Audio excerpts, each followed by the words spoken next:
Good evening everyone.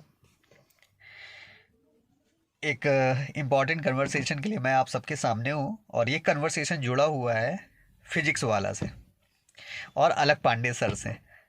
तो पहली बार ये कन्वर्सेशन है। उसका रीज़न क्या है वो मैं पहले बता रहा हूँ।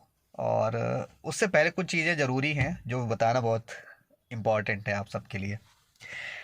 स्पेशली जो बच्चे हमारे बायोलॉजी या मैथमेटिक्स के हैं क्लास 12th के बाद, मैं स्पेशली उनको पीडब्ल्यू रिकमेंड करता हूँ क्योंकि फीस बहुत कम है, ये सच है।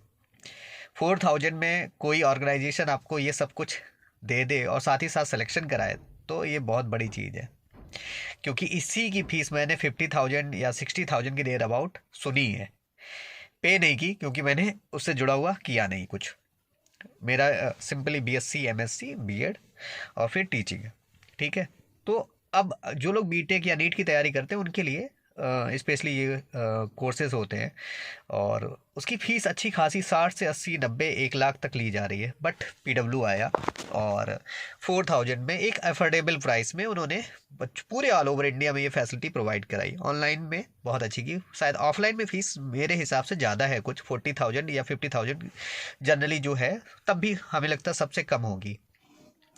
बट आज से करीब 2 साल पहले या 3 साल पहले मैंने सुना था। एक्चुअली मैंने कोई सब्सक्रिप्शन नहीं ले रखा फिर पीडब्ल्यू का, क्योंकि मैं टीचर हूँ। बट हाँ, बच्चों को ज़रूरत पड़ती है तो वो बताए थे मुझे कि अब अलग सर ने पढ़ाना नहीं, मतलब पढ़ाते नहीं है अब वो नहीं पढ़ाते हैं। उन्होंने जनरली बच्चों ने यही बात बताई मुझे, पहले पढ़ाते थे।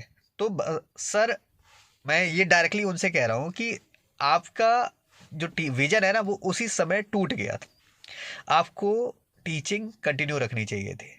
एज ए टीचर आपको कनेक्ट रहना चाहिए था बच्चों से। बट आप भले ही आप 1 आवर चाहे ऑफलाइन आप पढ़ाते चाहे आप ऑनलाइन पढ़ाते, आपको पढ़ाते रहना चाहिए था। बट जैसे ही आपने पढ़ाना छोड़ दिया तो ये तो तय था, कंपनी भले ही चाहे जितनी ऊपर चली जाए बट सर वो डाउन जाएगी।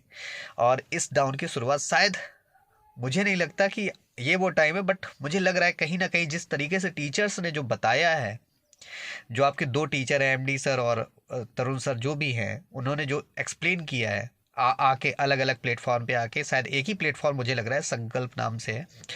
तो उसमें आपने दोनों टीचर्स ने बताया कि अब वहाँ पर वो विजन कंप्लीट नहीं हो रहा है जो पहले हुआ करता था। जब इतनी बड़ी ऑर्गेनाइजेशन के लिए कोई एक टीचर, ये तो 2 टीचर की बात कर रहा हूँ सर, अगर कोई एक टीचर भी अगर कह देता है ना तो ये बहुत बड़ी बात है।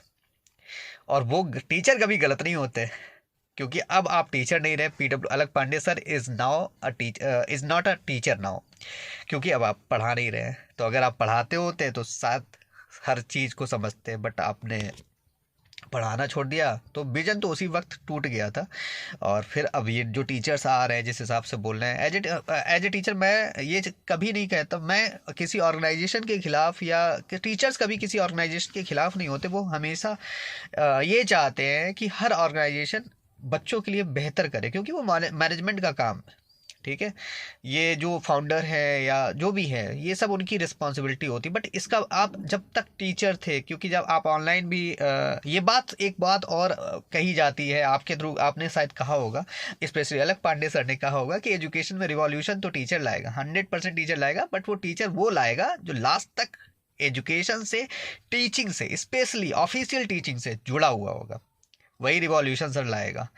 कभी ऐसे टीचर नहीं लाएगा कि हमारी कंपनी इतनी बड़ी हो गई है अब मुझे नहीं पढ़ाना है और अब जो अदर टीचर मैं अपने से बेस्ट लाऊंगा। अब सर चाहे जितना रीजन बताएं, कोई उस रीजन का बेनिफिट नहीं है, क्योंकि आप कनेक्ट थे, आप सीख के पढ़ाते, है ना, आप सीख के भी पढ़ाते।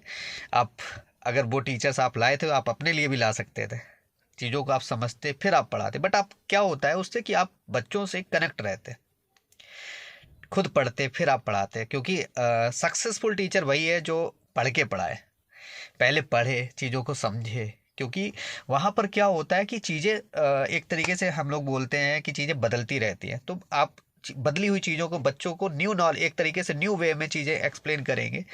ट्रांसफॉर्मेशन, हाँ स्पेशली मैं वर्ड यूज करूँगा ट्रांसफॉर्मेशन, टीचिंग में ट्रांसफॉर्मेशन करते रहना चाहिए, आपको भी करते रहना चाहिए था। और आज आपकी कंपनी भले ही 8,000 करोड़ की, आप बोलते हैं 8,000 करोड़ की होगी, बट सर जिस हिसाब से जो कंडीशन है, तो वो कंडीशन बहुत अच्छी नहीं है। और 100% थोड़ा सा कहीं ना कहीं हम भी अ, थोड़ा सा निराश है। स्पेशली जो मैंने सुना वो दोनों टीचर जो बोले हैं, है ना। तो थोड़ा सा अच्छे से चीज़ों को सेटल करिएगा। और बच्चों पे भी मैं यही कहूँगा कि जहाँ बेहतर हो बेटा वहाँ जाओ आप। जो बेहतर आपको मिले, जहाँ बेहतर मिले, कम पैसे में मिले, एफोर्डेबल प्राइस में मिले, मैं आज भी पीडब्ल्यू को रिकमेंड करता हूँ, क्योंकि फीस बहुत कम है। जनरली ऑनलाइन में एलन वगैरह मुझे नहीं लग रहा कि अगर दे रहे हैं तो आप वहाँ ज्वाइन करें। मोशन दे रहा है तो मोशन में ज्वाइन करें। 12th के बाद आप जहाँ चाहें वहाँ ज्वाइन करें। बट आपको समझ में आना चाहिए, ये मैटर करता है। अगर आपकी चीज़ें समझ में नहीं आ रही हैं, एक्चुअली कोचिंग का जो मेन काम है, टॉपर नहीं बनाना है, एक टॉपर का पथ क्रिएट करना, ये है कोचिंग का काम। कोचिंग कभी किसी को टॉपर नहीं बना सकते। हाँ, कोचिंग कंसिस्टेंसी लाती है, पंक्चुअलिटी लाती है, रेगुलरिटी लाती है, ये सब कुछ कोचिंग्स लाती है। मगर ये कहो कि आपको टॉपर बना दे, तो ये कोचिंग नहीं करती, वो तो बच्चे ही करेगा। तो बच्चों से भी मेरा यही है कि आप कंसिस्टेंसी बनाएं, बेहतर ऑर्गेनाइजेशन ज्वाइन करें, बेहतर टीचर से पढ़ें और अपना 100% दें। ठीक है बच्चों। और पीडब्ल्यू के लिए मैं बेस्ट विशेस मेरी तरफ से कि आप चीज़ों को जल्दी सुधार लें। और फिर से मैं रिकमेंड करूँगा आपको। ओके। तो जो सुना है थोड़ा सा धक्का लगा काफ़ी।